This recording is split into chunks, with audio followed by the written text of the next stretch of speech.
We have got one job for this season. I say one, we've got multiple jobs for this season, but most of them we do every time without fail, like winning the Caribbean Cup, winning the Jamaican Premier League, and winning the North American Champions League. But my job this season is to not sell Bogdan Mladenovic because he's utterly ridiculous. The problem is, everyone under the sun wants to sign him.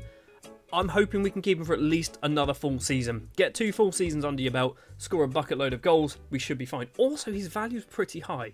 £3.8 million is potentially, if we sell him for that, could be our record sale ever. The transfer window has just opened, but as of yet, we've done no transfer business. Last season, we signed Rodrigo Kitenj, Lara Mladenovic, and what's his name, Mbenge. This time around, we have some money to spend, £25 million.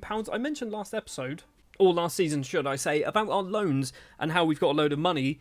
They have decided to pay them off. We had about £15 million worth of loan debt, which has now just been wiped out completely. They just paid it off in one big lump, which is obviously nice to see. So it is the start of the season. We've got money to spend. We're probably not going to spend a huge amount of money, but maybe we could. £25 million. It's a lot of money, can go a long way.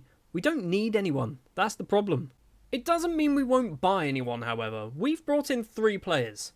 And we have broken our record transfer fee, I assume. I don't actually know. I assume it has to be because we spent £4.1 million on a man. It's not Jamal Polo, but Jamal Polo has joined the club.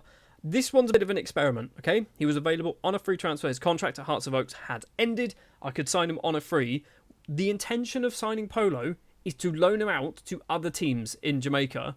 Nobody in Jamaica wants him, okay? I thought, he's 30. Let's try a different approach. Maybe just come in, get you in the country, and then we can move you somewhere else. That might work. It's not worked yet. There's still time, obviously.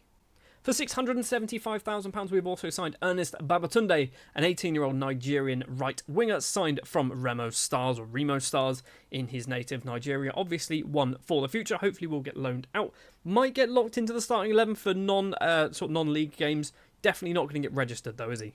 Somebody who will get registered is Cesar Garcia for £4.1 million. Our record transfer. I'm assuming this is our record transfer. I'm going to assume as well, because we beat off some ridiculously good sides to sign him, okay? Man United were actively bidding for Garcia, and we managed to outbid them. I did have to pay him £14,000 a week. He only wanted about £4,000 a week. Yes, I've given him £10,000 a week extra. But the fact that we are able to compete with Man United for players is kind of ridiculous, and the fact that he joined us as well was even more ridiculous. I'm not quite sure whether he's a winger or a left back. I feel like I'm going to play him as a left back because we could play Eddie Gomez on the left wing and then Garcia as a left back. That's what I'm thinking. Physically, he's an absolute animal, isn't he? We have also sold a couple of big name players over to Italy. Now, last season we sold Nedovic over to Bologna, and I said at the time, I think this is going to open the doors for Italian sides to come over to Jamaica and start scouting our players, and that has definitely happened. 2 players have left, signing permanent deals over in Italy. We've got Nickwan Coates going over to Salernitana. He's gone for £625,000, possibly going a bit higher. There is a sell-on in there, but obviously when you look, he is 29, so I'm not really convinced too much is going to come out of that. In fact, it's 3 players who's gone over to Italy because Ivan Dario Farah, the 20-year-old Colombian under-20 international, has also moved over. He's gone to Fiorentina. There is a 50% sell-on clause on this one. 525, so we have technically lost money, but he wasn't really playing for us, and we've got that sell-on. So if he does turn into a good footballer, we are going to get some money back. So we're definitely going to make a profit from Farah. And we're definitely going to make a profit from Istvan Saradas, the 21-year-old Hungarian international, 31 caps to his name. Had a ridiculously good season last time around, scoring 10 goals. Has moved over to Udinese for £1.3 million, possibly going a little bit higher. But obviously, as always, there is that 50% sell-on clause in there. So we've already made nearly £1 million profit, and that is probably going to go considerably higher, considering he's worth possibly up to £25 million right now at just 21 years old. If he gets better, he might be a £50 million centre-back. There's also been a few loan spells and a couple of free transfers as well. So what have we got here? Nothing really of interest. I mean, Johnny Palmer, I guess, is quite an interesting one. I think he could be a good player in the future. He's got a bit of potential, 3.5-star potential, going on loan to Arnott Gardens, get some game time. Quite like the idea of that one. We've got Matthew Clark going to Arnott Gardens on a free transfer using that revolving door policy that we have. Carlos Griffiths to Treasure Beach. We've got Callum Snow, who I mentioned last episode. That's going to be the first and last time you see him, so I'm not going to click on him.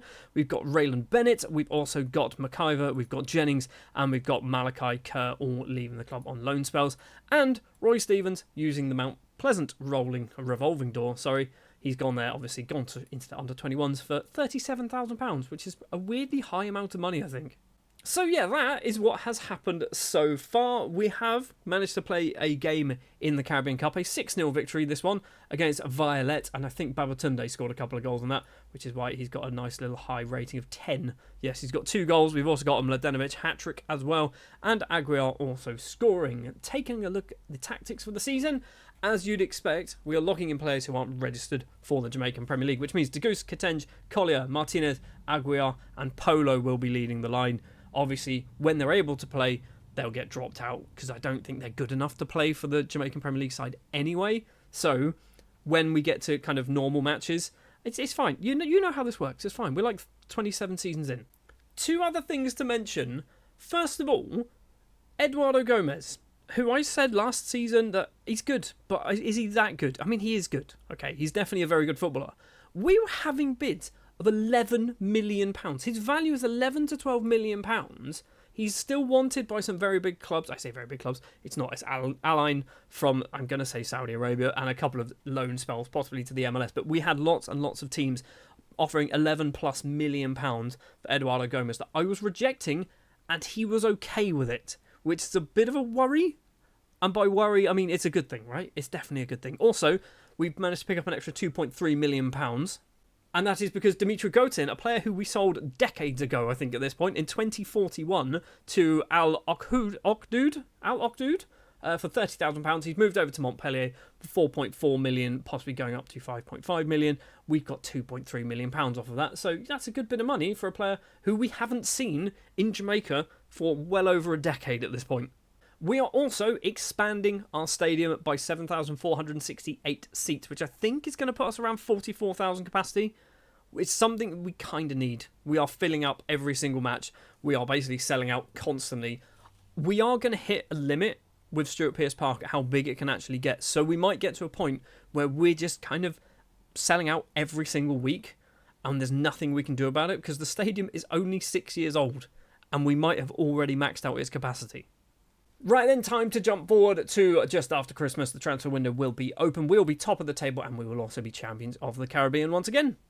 Just the 10-2 victory then in the Caribbean Cup final against Mount Pleasant. Jamal Polo, 13 goals in 7 matches in the Caribbean Cup. He's wanted. Who wants him? It's Atlanta United. I don't want you to go to the MLS. That doesn't make sense. I want you to go to Arnott Gardens or Mount Pleasant or someone like that and play in Jamaica and stay in Jamaica. Speaking of Jamaica, we're top of the table with 12 wins out of 12 and a positive 92 goal difference. 6-0 all over the place. 2 10-0, Maloines, and we've got Waterhouse. We've also got a 12-0 against George's Plain as well. Mladenovic, top goal scorer, 23. Gomez on 15. Tulba on 12. Top assists as well. Cesar Garcia, the £4.1 million man, the record signing. He's also... Did he have an Argentina cap? I think he might have got himself an Argentina cap as well, getting a whole bunch of assists, which is obviously lovely to see. What with it being January, or soon to be January, we do have a transfer window. Our money is dwindling. Our money is starting to dwindle. So, you know, maybe we need to kind of do something about that. I don't know what we can do about that. Maybe sell some clauses. But it's starting to drop. But it's, let's face it, we've been living in just worse situations. We've been in negative bank balance. That's the word. We've got £23 million still. It's fine. We've got loads of money. We shouldn't really be complaining. I'll say it again, we do need to keep hold of Mladenovic. The problem is with Mladenovic, he is wanted all the time. 18 clubs. Oh, and there's big ones. Oh, no, that's not good. We've got Arsenal, we've got Roma, we've got Juve, we've got Porto, we've got Sassuolo. Good luck, Sassuolo. We've also got Man United in there.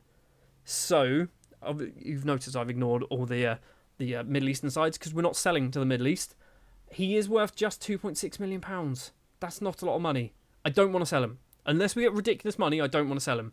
Let's jump forward to the end of January and see if we do get ridiculous money for him. We did get ridiculous money for him. And this is more ridiculous than you thought it would be. Tell me, before we get any further, in the comments, tell me how much money you think we sold Mladenovic for. And then probably times it by 4. Because that is actually how much money we sold Mladenovic for to Man United. He's now 23. He's worth 116 to 137 million pounds. And he's gone for 18.75 million, possibly going up to 24.5 million pounds, and a 50% sell-on clause. Mladenovic has just saved us financially, which is ridiculous. The amount of money that man has just brought to this club and this country, realistically, all by himself, is insane. There is a bit of bad news, however, about the January transfer window. And Aldo Lara has seen some money over in the Middle East, and he's gone for £110,000. When we signed him, I did say that he had this minimum fee release in his contract that I could not get rid of. It's been triggered. I was desperately trying to sell him for anything other than that with any form of sell-on. Like, I was even going to say, just give me a percentage of the profit, anything. But no, he's gone for £110,000. You are dead to me now. We have also brought in a new player who is definitely one for the future, but also pretty good right now. It is Jesus Hernandez, a Mexican international, actually 18 years old, 2 caps to his name, a left and right back. That's one of the reasons why I brought him in. I think we kind of need to strengthen those areas, and I am worried with Cesar Garcia, the player that we signed in the summer. He's probably not sticking around for long. If we had Man United sniffing around him last summer, they're going to come back, are they not? Surely. So we need to get another player into the club. We've got Hernandez, who's going to be there for a couple of years. He's wanted on loan by a couple of teams in the MLS. That's not going to happen. Tactically, this is what is going on. We have got Degoose, Katenj, Collier, Martinez and Polo still getting locked in, although I think we probably want to not lock in Polo because he's now registered for the Jamaican Premier League. Along with Katenj, he is registered for the Jamaican Premier League, so we might drop them. Maybe Katenj we keep in because I feel like he needs game time. Polo, don't really care for. Although when you look at our attacking options, we didn't really replace Mladenovic, did we? And by we didn't replace Mladenovic. So maybe Jamal Polo might be our number 1 striker for a season. It's fine. We've also expanded our stadium at 44,636 seats. It's complete. I don't think it's going to get any bigger than that. It's already gone from like 24,000. So they've added like 20,000 extra seats onto this stadium. They're not going to make it much bigger, which is annoying because I feel like we can probably sell out like 60,000 at this point. We sell out every week. I know it's kind of pointless to sort of mention this, but we are still top of the table. We are obviously in the North American Champions League, kicking off very soon. I don't think we even know who we're going to be playing. We might do, actually. It is going to be Necaxa or LAFC, so hopefully we can obviously win that. And then in the JFF Cup, it's Rivoli United in the semi-final, a match which we'll win, and we'll play Mount Pleasant in the final, and we'll win that too. Well, the regular season has finished, and we've obviously finished top of the table, but we have drawn a game. Place your bets. Who do we draw against? My guess is going to be Humble Lion, and it is Portmore United. I was going to go for Portmore United, Veer United or Humble Lion. I was looking mid-table. It was Portmore United, a 0-0 draw, but we obviously win 25, so we finished top of the table, but we do then obviously have to win the Champions Playoff nonsense as well. We've also made it all the way through to the North American Champions League semi-final. Monterrey of Mexico will be our opponents, and in the other semi-final, it's Mount Pleasant of Jamaica versus Chicago. We could have an all-Jamaican final once again in the North American Champions League. It's not happened for a few years. 2047 was the last time, so it was a few seasons ago, 4 or 5 seasons ago. Can we do it again? We've also had a youth intake, and we've got 2 players that I think are probably worth mentioning. We have got Barrington Cohen, who is a potential future number 1 Jamaican goalkeeper. He's only 15 years old right now, but he's got 4-star potential ability. I like the look of big old Bazza Cohen. He's got tendency to punch and rush out low. Is that good or bad? I don't quite know. He's only 5'10", but he's also only 15. So hopefully he's still got a bit more growing to go. We've also got Roxroy Wolf, which is a great name. 16-year-old right winger. I think he looks good. Mentally got some reasonable numbers. Technically got some reasonable numbers. Physically got some reasonable numbers. He's also got 3.5-star potential ability. So I think we might have 2 players coming through that could be good. Anyone else I don't think really stands out. We've also got ourselves another Uruguayan in the shape of Ignacio Delgado. Again, he doesn't look very good, does he? Right, next thing to do then. End of the season. Let's see if we can win all the competitions once again. In the JFF Cup, we beat Mount Pleasant 3-1 in the final. So obviously, we have picked up our 2nd trophy of the season after the Caribbean Cup. In the Jamaican Premier League, however, we lose against Mount Pleasant. A 1-0 defeat in the final means Mount Pleasant are once again champions of Jamaica. What actually happened? Did we batter them? We didn't. I mean, we had just no good shots. We had no good shots. Our striker, who's Ian Glidden, didn't really do much. He scored twice in 15 matches off the bench. Obviously, Gomez picking up an injury early on as well. Annoyingly as well, it's our former player, Pedro Portillo, with the winning goal. Seems to be quite often he does that. It's normally Portillo, isn't it? He's normally the one to do it. However, in the North American Champions League final, we get our revenge on Mount Pleasant FC. Just 9 minutes on the clock, Garcia, the record signing, has the ball in the back of the net in a 1-0 victory against Mount Pleasant in the final. It is interesting to me that John played up front. John played 3 North American Champions League games and 3 JFF Cup games. Is he the new Mladenovic? Is John the guy that we need to promote to the starting 11? Problem is, he's not Jamaican, and he's not going to be Jamaican for a very long time. I've also just seen that he's from England. However, he's got 13 caps for St Vincent and Grenada, or is it just St Vincent nowadays? I don't know, but yeah, that's weird to me. So we won 3 out of 4. We'll take it, okay? It's fine. Mount Pleasant FC are definitely the second team when it comes to the Jamaican Premier League. So they're 1-2 of the last however many. We've got Arnott Gardens and Cavalier in there as well. The last team, other than the big, I'm going to call them the big 4, Mount Pleasant, Cavalier, Arnott Gardens and ourselves, is Waterhouse way back in 28-29.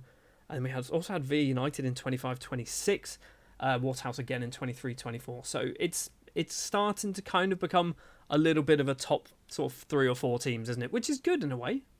So, we did obviously lose Mladenovic, but we did still score a ridiculous amount of goals. We've got Rodrigo scoring 12 goals, 9 assists. He's wanted. Who wants him? He's wanted by Newcastle. That's not good. We've also got Aguiar, 14 goals, 9 assists. He is wanted. Who wants him? Seattle on loan. That's good. We can deal with that one. Arturo Martinez, 20 assists and 16 goals. Who wants you? It's a bunch of teams from the Middle East. Eddie Gomez, we could have sold him for like £12 million. He's done a very good season, obviously. He is wanted by more teams in the Middle East. Ashani Forrester, a Jamaican, 22 caps, 9 goals. 22 goals, 9 assists. Kimoni Talbot, 24 goals, 16 assists. He's still good. At 32, he's still good. He's got 168 league goals. And Jamie Polo, at the top there, coming in to replace Mladenovic, scores a total of 28 goals in 23 starts. That's ridiculous. He's also wanted. If it's teams in if it's teams in Jamaica, he's off, but it's not. It's teams over in the MLS. I feel like Polo's going to get replaced very soon, okay? So next season, probably going to find ourselves a new striker, unless John is the man to take the reins.